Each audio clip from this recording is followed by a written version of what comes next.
लिखेगा हरिपद कोमल कमल से, उदाहरण। हाँ,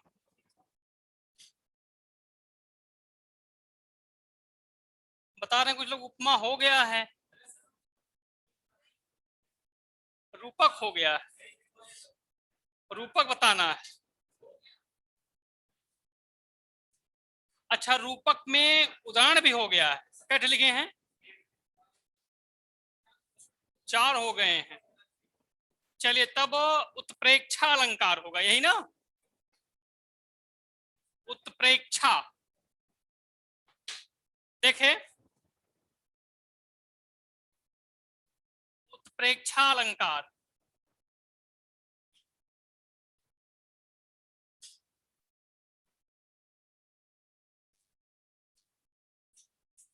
यही ना? अब उपमेय, उपमान, दोनों जानते हैं इसको क्या कहते हैं? प्रस्तुत, और इसको अप्रस्तुत, यही ना?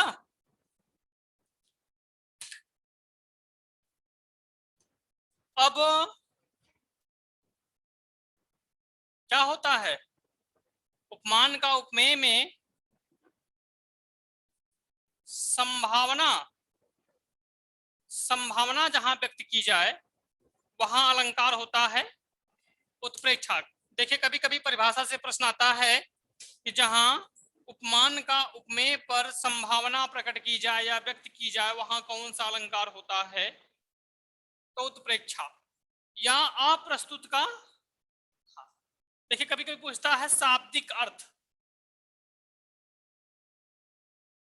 शाब्दिक अर्थ पूछता है किसका? उत्प्रेक्षा का शाब्दिक अर्थ है तो उत्कट रूप में प्रेक्षण, प्रेक्षण का मतलब होता है देखना, क्या होता है? हाँ, तो प्रश्न आएगा कभी कभी उत्प्रेक्षा का शाब्दिक अर्थ क्या है, तो क्या बताएंगे?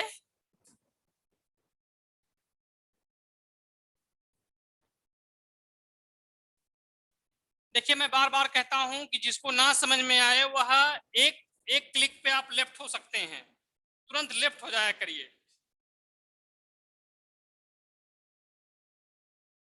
एक क्लिक करेंगे आप लेफ्ट हो जाएंगे, बाकी जब जब टर्न आएगा तो पढ़ते रहिएगा। लिख लीजिएगा, उत्प्रेक्षा अलंकार।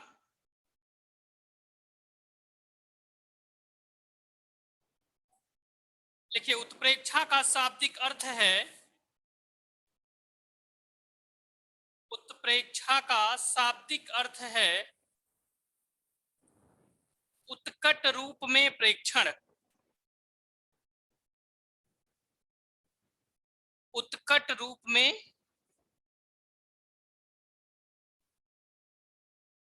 प्रेक्षण। लिखिए, परिभाषा लिखिएगा, जहां उपमेय में, जहां उपमेय में उपमान की संभावना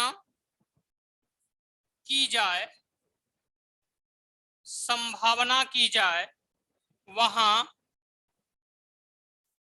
उत्प्रेक्षा अलंकार होता है, उत्प्रेक्षा अलंकार होता है।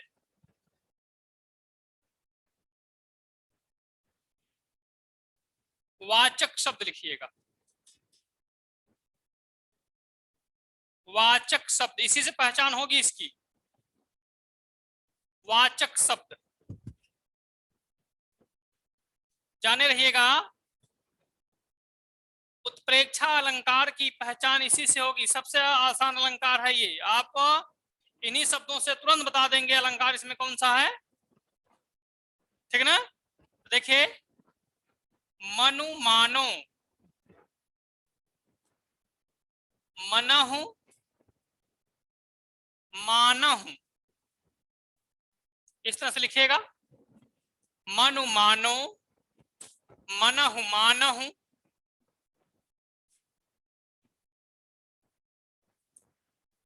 जनु जानो, जैसे लिखे हैं ना मनु मानो, वैसे जनु जानो, जनहु जानहु, इव इव निश्चय, इव निश्चय, मन, तरह आदि।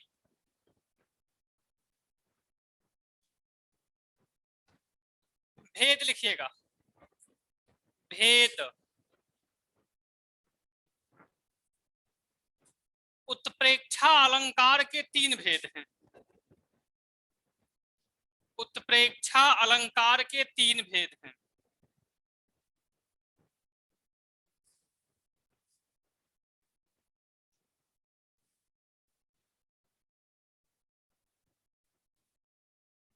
फलोत्प्रेक्षा, वस्तुत्प्रेक्षा, हेतुत्प्रेक्षा। अगर एक चीज पूछ लिया जाए, इन तीनों भेदों को जो हम लिखे हैं, इसमें संधि पूछ लिया जाए तो कौन सी संधि होगी? आर्यवा गधा सही हो जाएगा।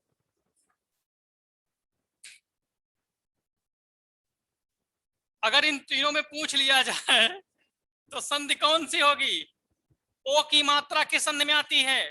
बस सीधे सीधे गुण। अरे आ के बाद ओ है ना, तो फल धन आ के बाद ऊ आया तो ओ हो गया, गुण संधि हो गया।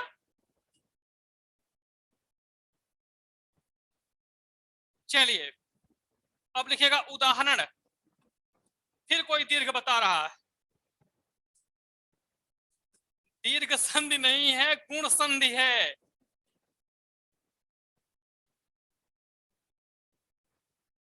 चलिए लिखिएगा, उदाहरण लिखिए।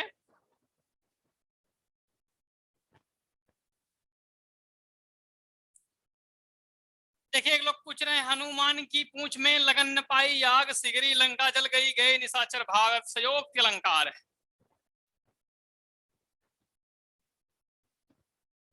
ठीक ना? अभी आएगा वो, अभी तो हम एक बार कैसेट चलाए थे जिसमें बताए थे सब ये। हाँ अभी आएगा ये। लिखिएगा उदाहरण। गोरे मुख पर श्याम तिल,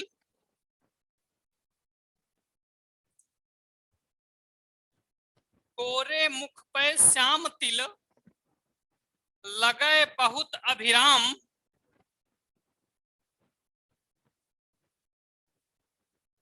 देखिए कुछ लोग कह रहे हैं इसका संधि विच्छेद कर लें। फल धन उत्प्रेक्षा, वस्तु धन उत्प्रेक्षा, हेतु धन उत्प्रेक्षा।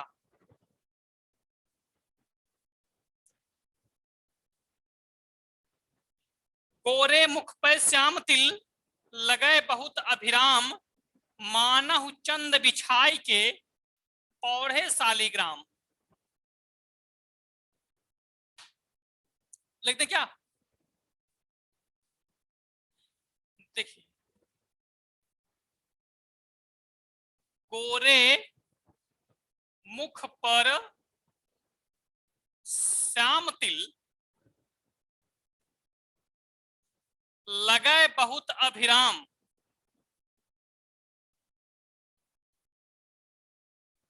अभिराम माने होता है सुंदर। अभिराम माने क्या होता है? हाँ, गोरे मुख पे श्याम तिल, लगे बहुत, मानहु चंद बिछाई के, पौढ़े शालिग्राम।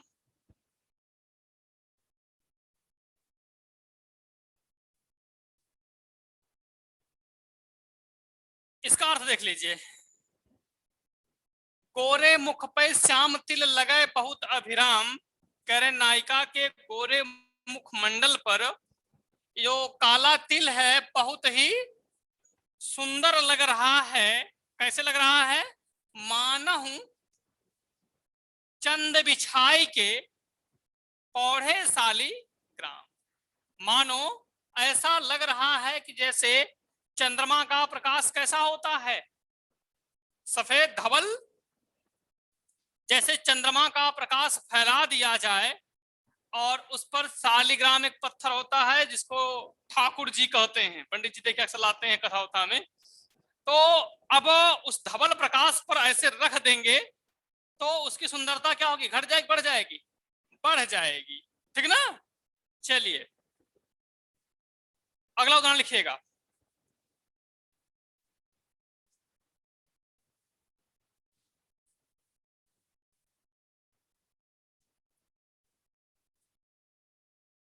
लिखिए, सोहत ओढ़े पीत पट, अक्सर आता है ये, इसको भी लिखते हैं, इसको भी लिखते हैं। हम ना जो जो कहा तो हम लिख दे। चलिए, सोहत ओढ़े पीत पट, सोहत ओढ़े पीत पट, श्याम सलोने गात। सोहत ओढ़े पीत पट श्याम सलोने गात, मनहु नीलमणि शैल पर आतप, आतप माने, आतप माने, आतप माने धूप होता है।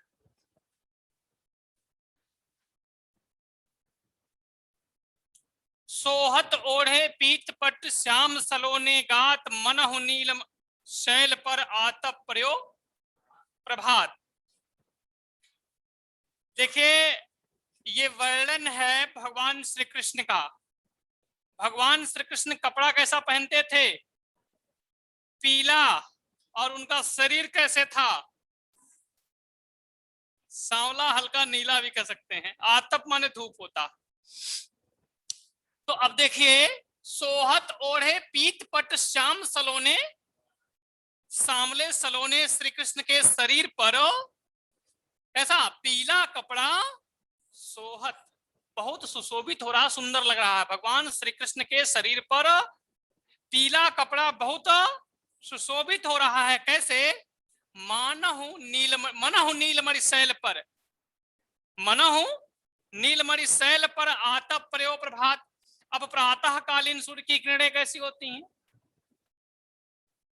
पीला होती हैं। अब ये नीलमणि पर्वत है, नीला है, तो जब नीले पर कौन सा पीला पड़ेगा, तो ऐसा लग रहा कैसे जैसे शरीर श्याम है। यानी आरोप किसका किया गया, संभावना किसकी की गई, नीलमणि पर्वत की, किसके, सांवले सलेरे शरीर पर, और पीला कपड़ा हो गया पर धूप, ठीक ना, समझ में आ गई बात। सोहत ओढ़े पीत पट श्याम सलोने गात, मनहु नीलमणि शैल पर आतप प्रयोग प्रभात। भगवान श्री कृष्ण के सांवले शरीर पर पीला कपड़ा ठीक उसी प्रकार सुशोभित हो रहा, सुंदर लग रहा है जैसे नीलमणि पर्वत पर प्रातः कालीन सूर्य की किरणें पड़ रही हैं। हमने आपको सूर्यकांत मणि बताए थे सबके बारे में, चंद्रकांति मणि और पारस मणि या पत्थर, इनको बताए थे, ठीक ना। सूर्यकांत मणि, चंद्रकांत मणि, पारस मणि या पारस पत्थर, तीनों के बारे में बताए थे। देखिए, सूर्य में तेज है और यह तेज जो है प्रचंड है। अगर विज्ञान से माने तो आग का यह दहकता हुआ गोला है, अगर धर्म से मानेंगे तो यह सूर्य एक देवता है, हाँ भगवान है। अब देखिए, सूर्यकांत मणि आग है ना, सूर्य आग बोलता है। अभी देखें टेम्परेचर, हालत खराब हो गई थी, कनाडा वनाडा में बड़ी हालत खराब थी। हाँ, तो ये एक मणि है, इस मणि पर जब धूप पड़ती है, सूर्य की किरणें पड़ती हैं, तो यह पत्थर आग उगलने लगता, इसकी विशेषता है। ठीक ना? ये जो मणि है या पत्थर है, जब इस पर इसका प्रकाश, सूर्य का प्रकाश पड़ता है, तो ये क्या आग उगलने लगता है। और साहित्यकार कहते हैं इसी पत्थर से बनता है बारूद। कभी पड़ाका उड़ाका फोड़ले हुआ देखा हो में पत्थर रहा। ठीक ना? तो ये इसकी विशेषता है। अच्छा, चंद्रकांत, चंद्रमा का गुण क्या है? शीतल। चंद्रमा का गुण क्या है? शीतल। जब चंद्रमा का प्रकाश इस मणि पर पड़ता है, तो ये पत्थर और भी अधिक ठंडा हो जाता। ठीक ना? और भी अधिक ठंडा हो जाता, ये इसकी विशेषता। और ये पारस मणि या पारस पत्थर है, इसकी विशेषता है कोई भी धातु हो, किसी भी प्रकार को छुआ देंगे हो जाएगा सोना। ठीक ना? हाँ। अच्छा, इसका लोकेशन साहित्यकारों ने बताया है कि ये नेपाल में है। इसीलिए आप देखेंगे लोगों की धारणा है, कभी आप पहाड़ी क्षेत्रों में जाएं तो आप देखेंगे पहाड़ी क्षेत्रों में जो भेड़ बकरी चराते हैं, वह अपने बकरियों भेड़ों के पैरों में लोहा बांधे रहते हैं, इसलिए कि एक को छुआ ही जाए तो क्या हो जाए, काम हो जाए, सोना हो जाए। ठीक ना? लेकिन ऐसा है नहीं। लेकिन तो लोगों की धारणा है माला मिली जाए। मान लिया, अगर मान लीजिए भारत को मिल जाता, नहीं छुआ देते कैफियत को। मैं बता रहा हूं कि अपने गंतव्य स्थान दिल्ली नहीं जा पाती वो।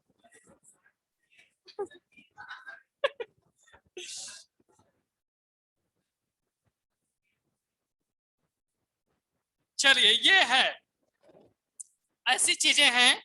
लेकिन लोगों की धारणा ऐसी है कि ऐसा हो सकता है, अब है कि नहीं है। चलिए, अच्छा, आजमगढ़ वाले ही लूट लेते, चोट्टा थैबे करें। नाना विद्वानों की धरती। आगे लिखिए, आगे। कोई कह रहा है कि आरा मशीन लेके आई। चलिए आगे लिखिएगा, आगे लिखिएगा। करत प्रवेश मिटे दुख दावा, लिखी, करत प्रवेश मिटे दुख दावा, जनु जोगी परमारथ पावा।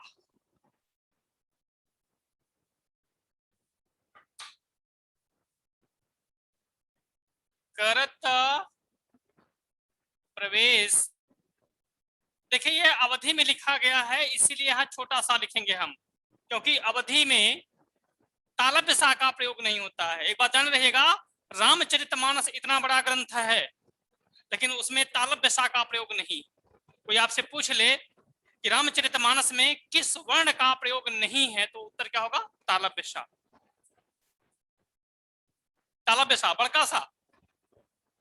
करत प्रवेश मिटे दुख दावा, जनु जोगी परमारथ पावा।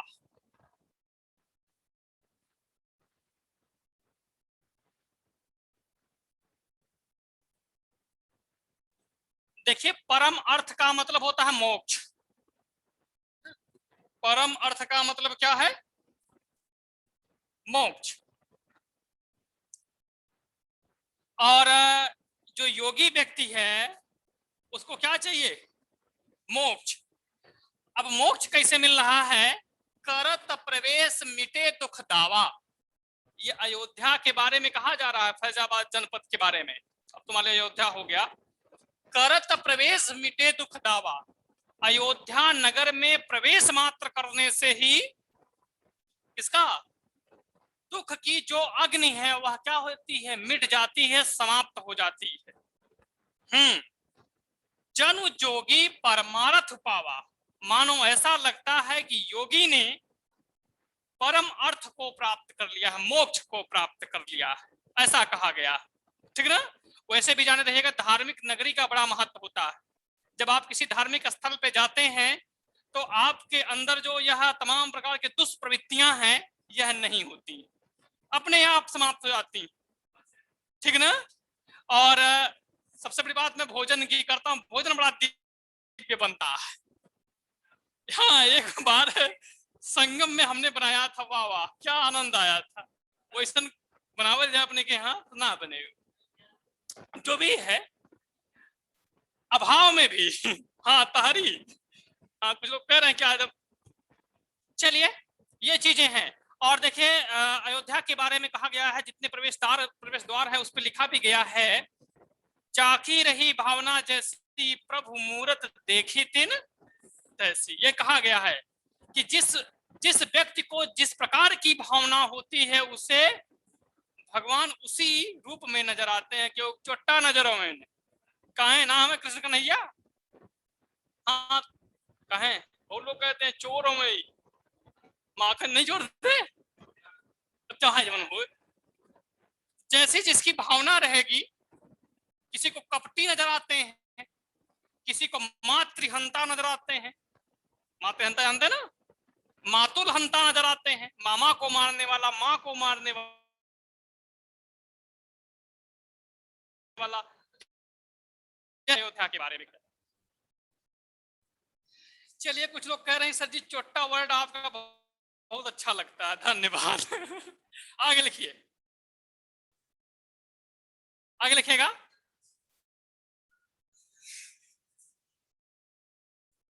कै कै कारण रोवे बाला, कै कै कारण रोवे बाला, कै कै कारण रोवे बाला, जन टूटे मोतिन कै माला।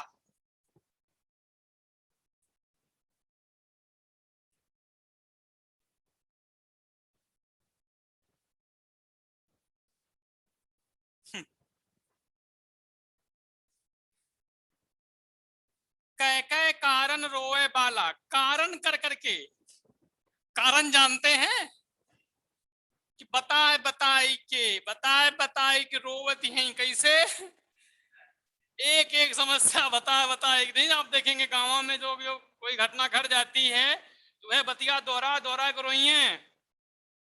अच्छा जब रोई है तो आंखों से कहा गिरेगा, आंसू गिरेगा, और असुआ ऐसा लगी जैसे मोती का माला टूट टूट गिरे दिबा, ठीक ना।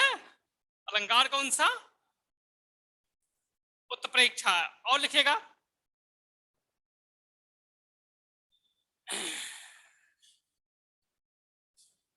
लिखिए, फूले कास सकल मही छाई, फूले कास, कास नहीं जानते हैं जो से मड़ैया छावल जाले, फूले कास सकल मही छाई,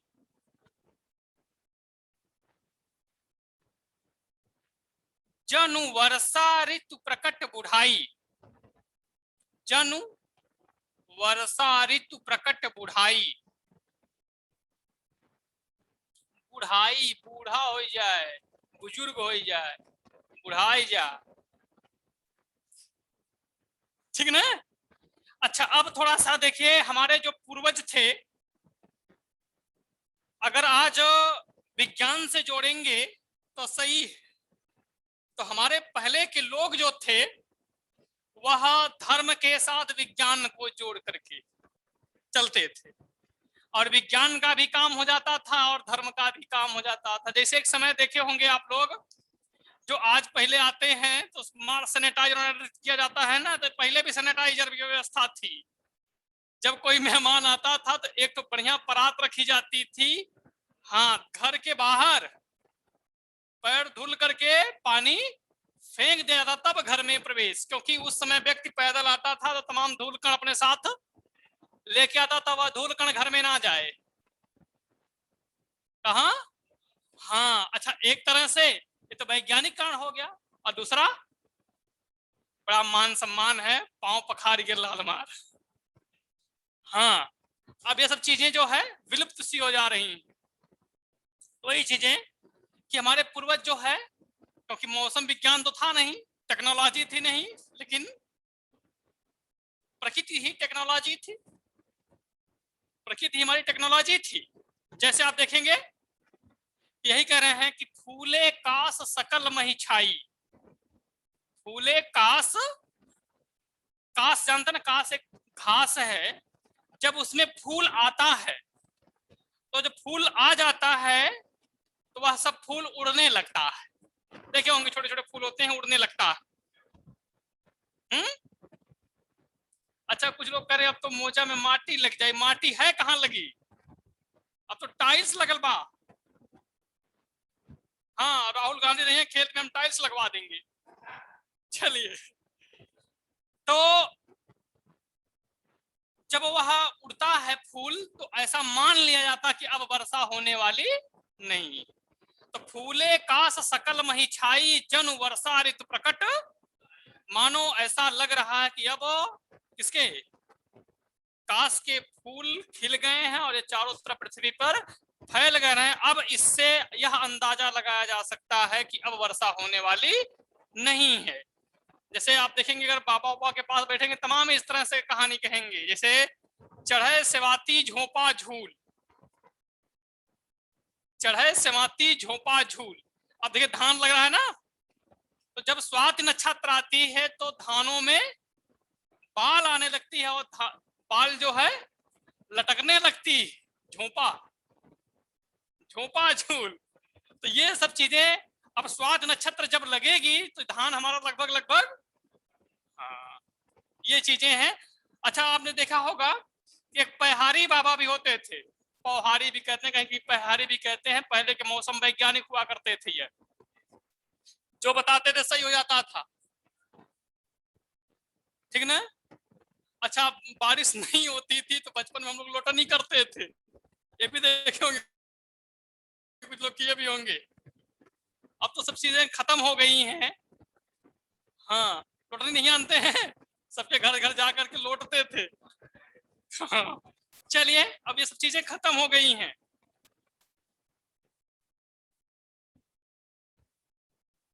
देखिए आगे उदाहरण और लिखेंगे, और लिखेंगे। अगला उदाहरण, अगला देखिए अलंकार, अतिशयोक्ति अलंकार, अतिशयोक्ति। देखा बहन के वो पूछत रहा ला गल बा उनके वाला अलंकार, अतिशयोक्ति।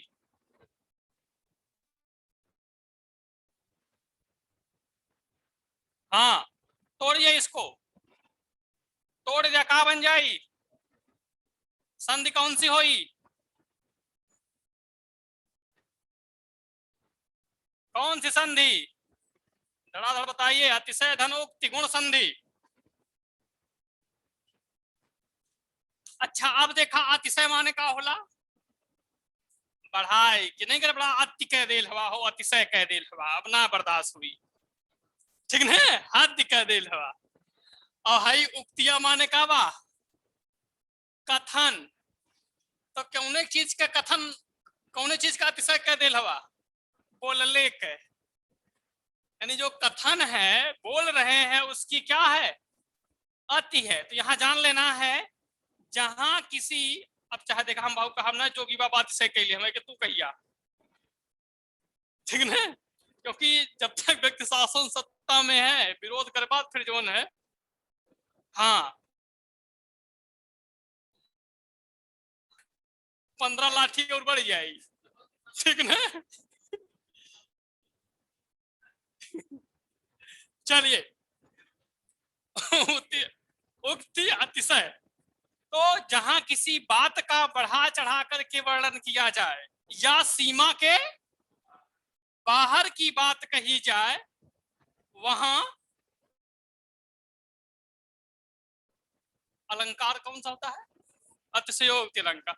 यानी जो फेंका खूब गप मारा वो अलंकार भाई, है जान ला कि जितने फेंका उतने, हाँ फेंकू वाला, ठीक ना। चलिए लिख लीजिएगा, जहां किसी बात का, फिर बोल रहा कि मोती फेंकू हम ही ना कहा थोड़े सबे कहा।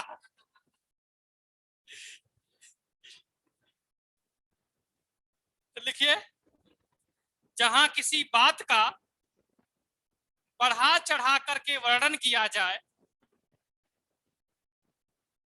बढ़ा चढ़ा करके वर्णन किया जाए, या सीमा के बाहर ना कहने औकात में रहा, सीमा के बाहर की बात कही जाए,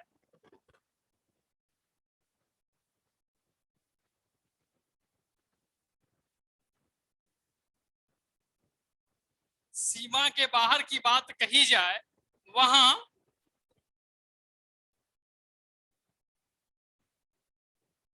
वहां अतिशयोक्ति अलंकार होता है।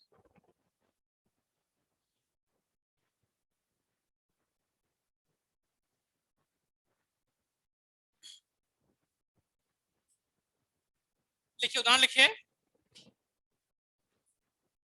उदाहरण लिखिए।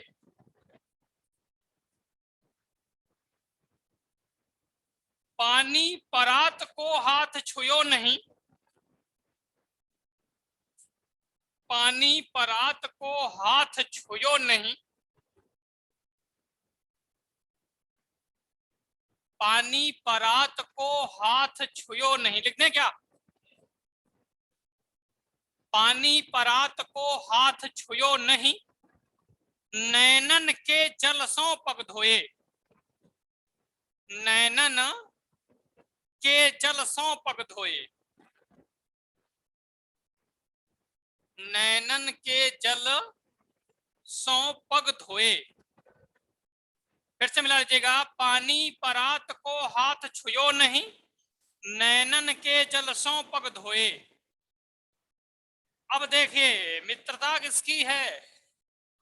कृष्ण और सुदामा। सुदामा का शुद्ध नाम बताए भी थे आप लोगों को, श्रीदामा।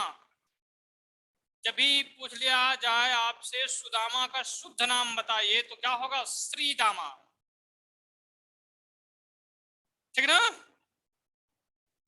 तो देखिए, अब ये तो मथुरा के राजा थे। कौन? कृष्ण क्षत्रिय, मथुरा के राजा यादव नहीं थे, क्षत्रिय थे। कहने दीजिए, वो खाली जो है उनका पालन पोषण हुआ था। कंस क्या था? क्षत्रिय था। वसुदेव क्या थे? क्षत्रिय थे। बस उनका केवल पालन पोषण जो है यदुकुल में हुआ था। ठीक ना? इसलिए यदुवंशी कहा जाता है उनको। उनका जन्म जो है वास्तविक रूप से, हाँ चलिए, अरे तभी ठाकुर जी कहते हैं उनको। कभी कहा कोई यादव जी नहीं। चलिए, तो कहाँ बताना था? हाँ, मित्रता किसकी? क्षत्रिय थे, राजा थे द्वारका के, और इनके मित्र ब्राह्मण श्रीदामा। और हमेशा ब्राह्मण क्या होता है? गरीब, एक गरीब ब्राह्मण था। तो यह अपने मित्र के यहाँ गए। अच्छा, आप देखेंगे तो जब कोई किसी यहाँ जाता है, किसी भी व्यक्ति के यहाँ जाए तो कुछ ना कुछ व्यवहार लेके जाता है। व्यवहार का मतलब जो है अपने साथ कुछ ना कुछ, हाँ, भेंट लेके। हम भी लेके जाते हैं, लेकिन हम तो मौसम के ताजे फल लेके जाते हैं, सस्ता पड़ता है भाई। 100 रुपया काम वाला 4 किलो मिल जाए, घर भर को खाए, और कहीं मिठाई ले 1000 रुपया किलो मिली। हाँ, 100 रुपया में कौन मिठाई तो के मिली? कहाँ 100 रुपया लड्डू है? 500 रुपया ना। हम तो फल ले जाए भैया, हमारे जो फंडा है मौसम के ताजे फल। हाँ,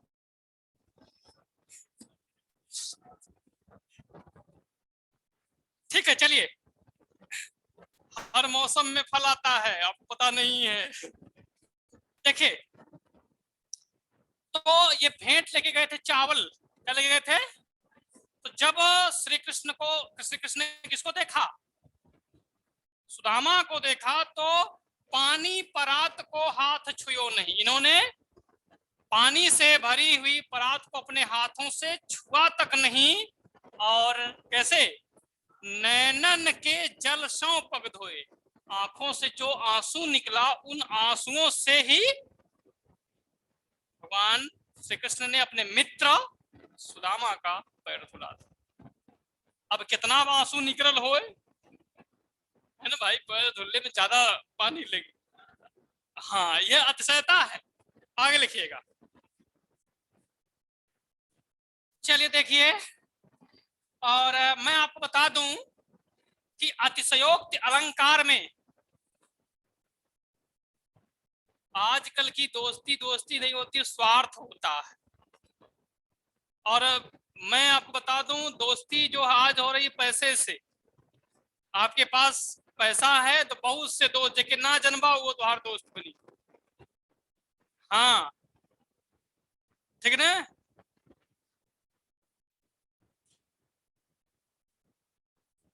चलिए, बताना था आपको। अगला उदाहरण लिखिए।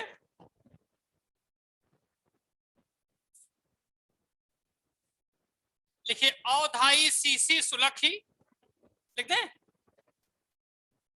हम्म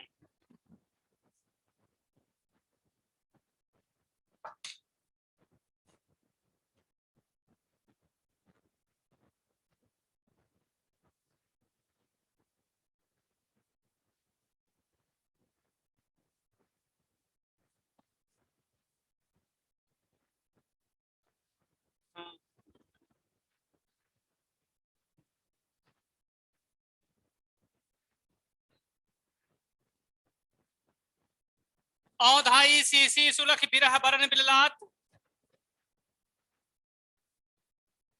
बिचही सूखी गुलाब गौ छींटो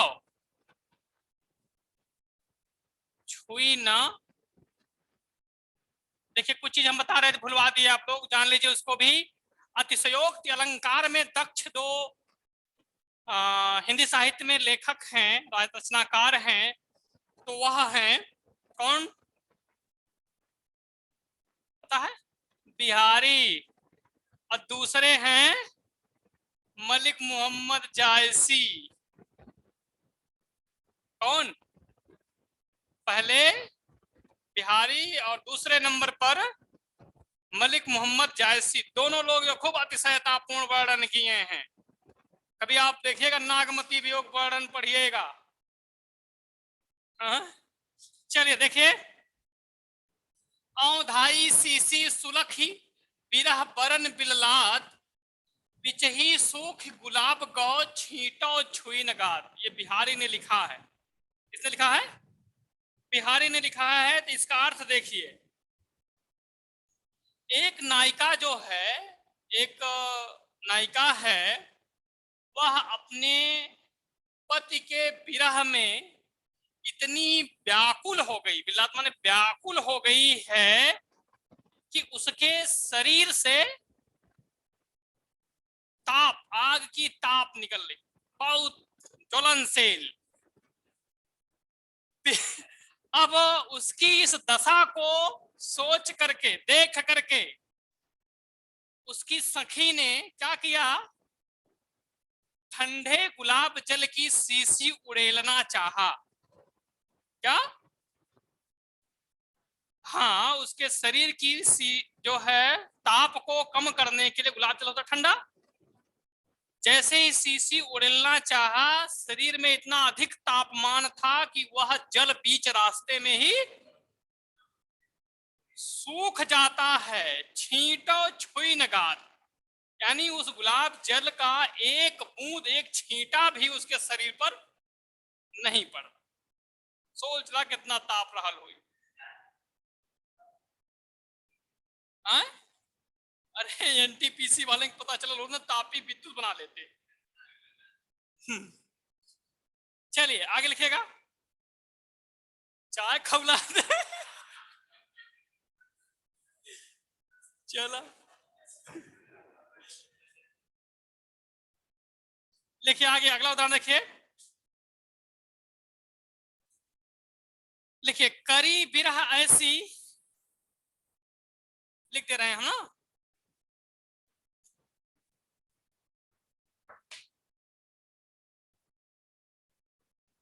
करी विरह, कढ़ी ना करी, करी विरह ऐसी तऊ गैल न छाड़त नीच,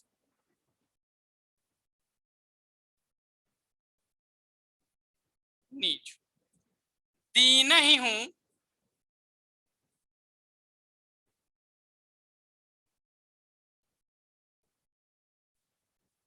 दीन हूं चश्मा चखनु,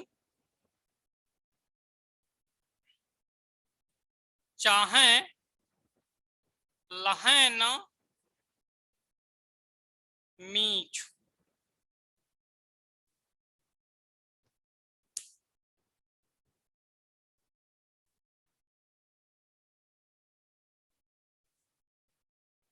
करी बिरह ऐसी तऊ गैल न छाड़त नीच, दीन हो चश्मा चखनु चाहे लहे न मीच। इसका अर्थ देखिए, करी बिरह ऐसी, एक नायिका अपने पति के वियोग में इतनी दुखी है, इतना विरह है उसको कि उस विरह में बेचारी इतनी दुबली हो गई है, फिर भी यह नीच दुष्ट विरह उसको छोड़ता नहीं।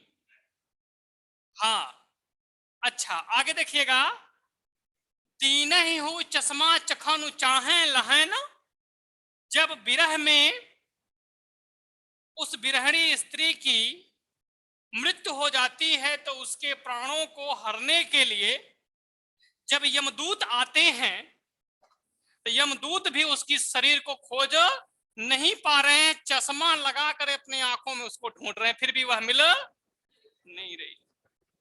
सोचा भैया का हाल, बैक्टीरिया गिला ले। ये है, ये बात सहता। अगला अलंकार, अगला लिखिएगा उदाहरण, यो बिहारिया लिख ले, हम कहा समझते हो तुम बिहारी।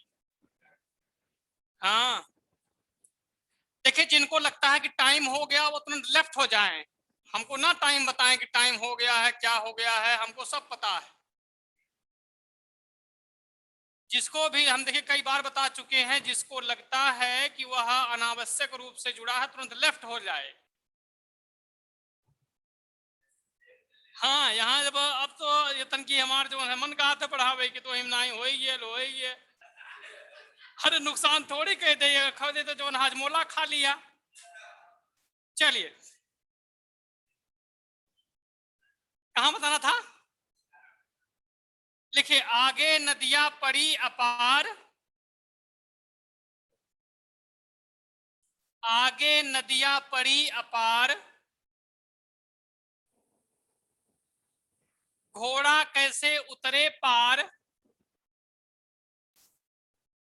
आगे नदियां पड़ी अपार, घोड़ा कैसे उतरे पार,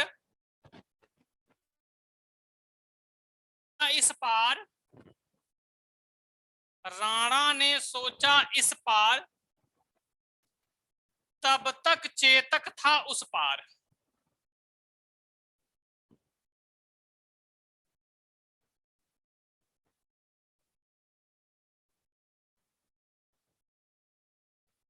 भूख लगल है तो एक गगरा पानी ले ला, दो 3 किलो राशन ले ला, अब तो सरकार फ्री कैले 5 किलो, हाँ खा खो, हाँ ना गेहूं भूज के खाए। हाँ। चलिए आगे देखिएगा, बता रहे थे क्या, आगे नदियां पड़ी अपार, घोड़ा कैसे उतरे पार, राणा ने सोचा इस पार, तब तक चेतक था उस पार। देखिए आगे नदियां पड़ी अपार, अपार का मतलब जिसको पार, तो राणा प्रताप जिस रास्ते से जा रहे हैं, रास्ते में क्या पड़ी? नदी। नदी कैसी थी? अपार थी। अब राणा प्रताप सोच रहे हैं कि कैसे हम उस पार जाएं। राणा ने सोचा इस पार, राणा प्रताप इस तरह सोच रहे हैं, तब तक चेतक था उस पार। अलंकार हुआ कौन सा? अतिशयोक्ति अलंकार। और लिखेंगे? चलिए लिखेगा। अगला अलंकार है दृष्टांत अलंकार। दृष्टांत, इसको समझिए, पहले समझिए दृष्टांत में होता क्या है।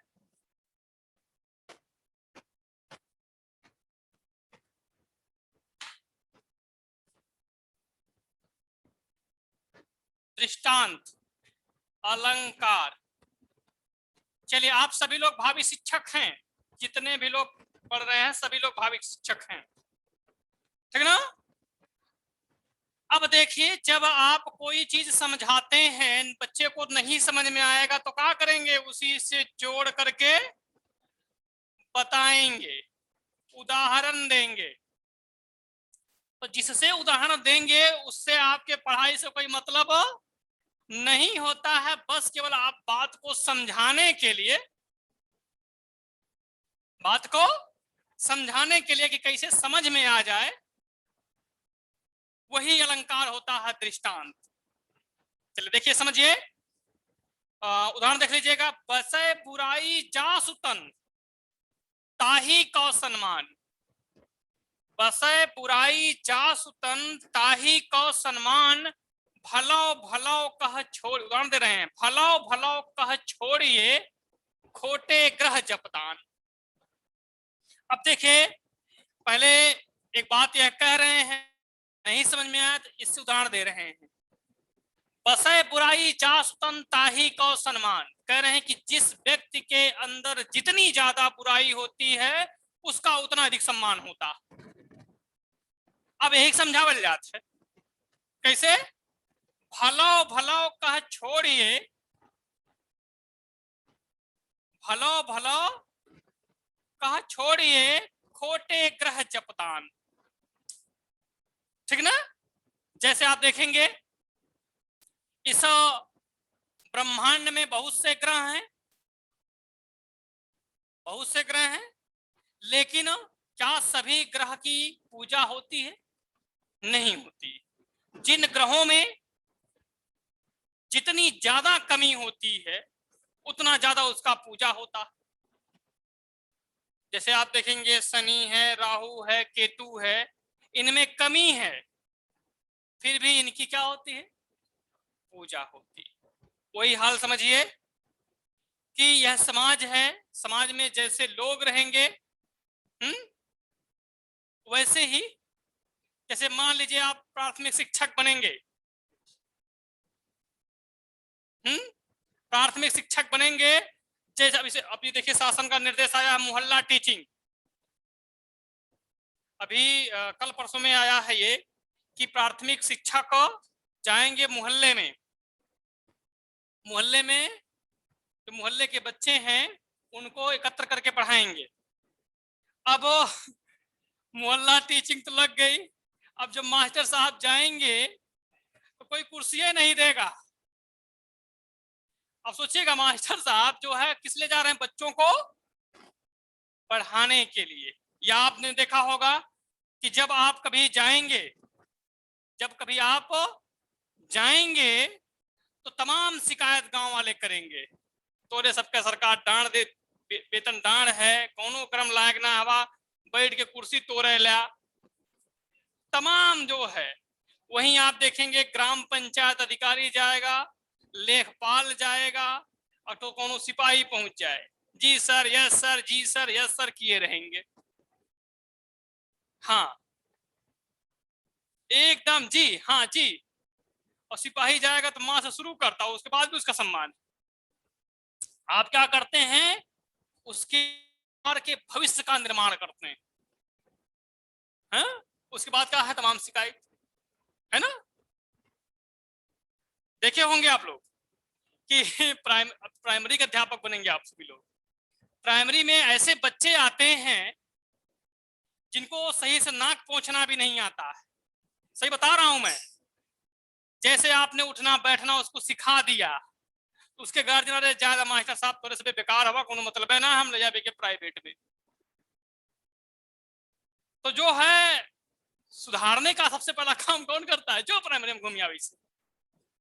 और जब वो उसमें धीरे धीरे सुधार होने लगेगा, आदती होने लगेगा, क्योंकि बच्चे जब पहले पहली बार विद्यालय जाते हैं तो रोते बहुत हैं, तो जब उसमें धीरे धीरे आदत होगी, सीखना शुरू करता है, तो वहां से लोग हटा देते हैं ये चीजें। अभी हमने देखा है कि बच्चों को प्रेयर भूल गया है, इसीलिए हमारा प्रेयर बड़ा बढ़िया लिखा गया है। वह कैसा है? वह शक्ति भी ना, वह शक्ति हमें दो नया निधे कर्तव्य मार्ग पर, जो है हटके भूले भटके। इसका मतलब का, जो शिक्षा से हटके हैं वह भूल भटक गए। समझ लो, अपनों सबसे समझ लीजिए, अपने भी लागू होता है। जो है हटके, अभी कोचिंग बंद हो गई, शिक्षा से हम लोग क्या है और भूल गए हैं, और वही चीजें, ये चीजें को भी ध्यान दीजिएगा। तो यहां दृष्टांत दिया गया और फिर उदाहरण से समझाया गया, ठीक ना? अलंकार क्लियर हो जाएगा। चलिए, इसीलिए थोड़ा सा बता दिए, लिखिएगा उदाहरण। अच्छा, अभी परिभाषा लिखना है, लिखिए परिभाषा। जहां पहले कोई बात कहकर, जहां पहले कोई बात कहकर उससे मिलती जुलती बात द्वारा, उससे मिलती जुलती बात द्वारा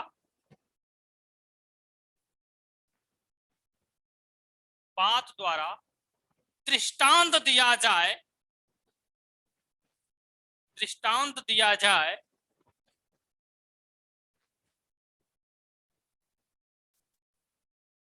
परंतु समानता किसी शब्द द्वारा प्रकट ना हो, परंतु समानता किसी शब्द द्वारा प्रकट ना हो, वहां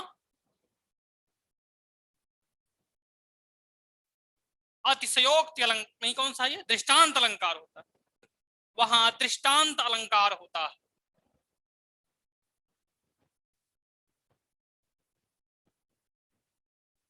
हो गया? उदाहरण लिख डालिए।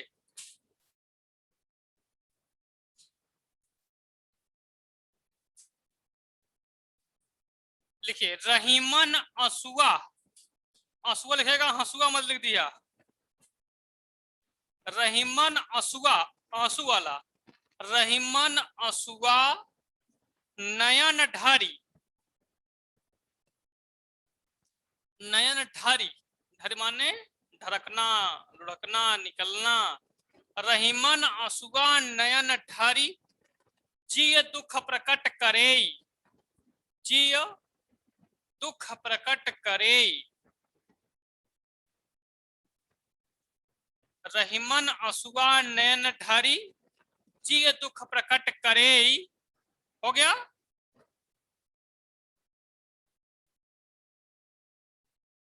देखिए, आप अपने से तर्क ना दीजिए कि कुछ गलत कार्य होने पर बाद में सफाई दी, सफाई ये नहीं है, सफाई नहीं दी जा रही है, यहां समझाया जा रहा है। बाकी तो जैसे समझ पाओ इसे समझा। क्या लिखे हैं?